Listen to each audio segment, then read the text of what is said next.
Cera has always been known for his quirky screen presence. The awkward yet endearing characters he's brought to life in films like Superbad, Juno, and Scott Pilgrim vs. the World are often remembered for their understated charm and unique style. But in his latest collaboration with Wes Anderson, Cera has stepped beyond acting and into the realm of character creation, helping to shape his on-screen persona down to the smallest detail, including the hair. Cera appears in Anderson's latest film, The Phoenician Scheme, a visually sumptuous tale set in a fictional Mediterranean town in the 1960s. The film marks Cera's first collaboration with the famously meticulous director, whose aesthetic is unmistakable: symmetrical framing, pastel palettes, and a deep commitment to visual storytelling.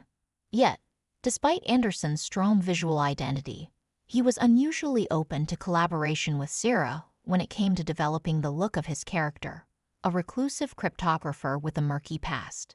In a recent interview, Cera revealed that Anderson encouraged him to contribute ideas about the character's physical appearance, wardrobe, and even backstory.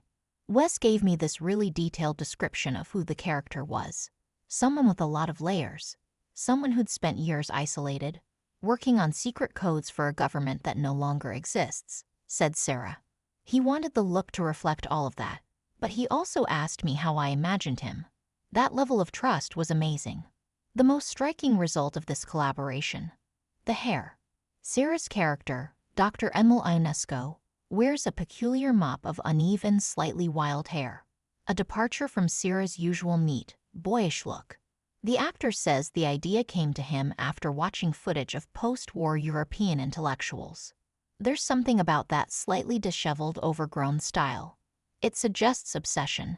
Someone who's too busy thinking to bother with grooming. I thought it fit Emil perfectly, Cera explained. Anderson agreed. Michael brought in a bunch of old photographs. Romanian poets, mathematicians, Cold War defectors, people whose faces told stories. We were instantly on the same page, said the director in a press release. We had the wig department mock up a few styles, and Michael tried them on.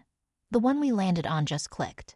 It told us everything about the character, his past, his preoccupations, even his fears. Cera also worked closely with the film's costume designer, Melina Canonero, to choose fabrics and silhouettes that reflected Emil's intellectual eccentricity. Together, they landed on a threadbare wool coat, oversized collars, and mismatched socks, all of which subtly reinforced the character's detached existence and frayed emotional state. I wanted Emil to look like someone who forgot what decade it was, Cera said, laughing. Not because he was old or confused, but because he just didn't care. Critics who've seen early screenings at Cannes have already noted Cera's transformation. The Guardian called his performance a quiet revelation, highlighting the physical commitment to a role that never feels like a caricature. IndieWire praised his wiry, haunted presence, comparing it to the work of early 1970s Dustin Hoffman. Cera credits the freedom Anderson gave him for allowing this depth. I've never worked with a director so tuned in to every visual detail, but also so generous with his actors. Wes had a very specific world in mind, but he let me help shape how my character lived in that world. That's a rare gift. Though The Phoenician Scheme boasts a typically star-studded Wes Anderson cast, including Tilda Swinton, Jeff Goldblum, and Edward Norton, Cera's portrayal stands out for its quiet nuance. Whether it's the rumpled coat, the distant stare, or that unforgettable mop of hair, Emil Ionesco lingers in the mind long after the credits roll. And for Cera, the opportunity to co-create a character in such detail has left a lasting impression. I think it's the most personal character I've ever played, not because it's autobiographical, but because I got to help build him. He's a part of me now. As The Phoenician Scheme gears up for its international release this fall, fans of both Cera and Anderson can look forward to a fresh yet deeply familiar experience. One where collaboration, creativity, and even a little bit of messy hair combine to tell a beautifully offbeat story.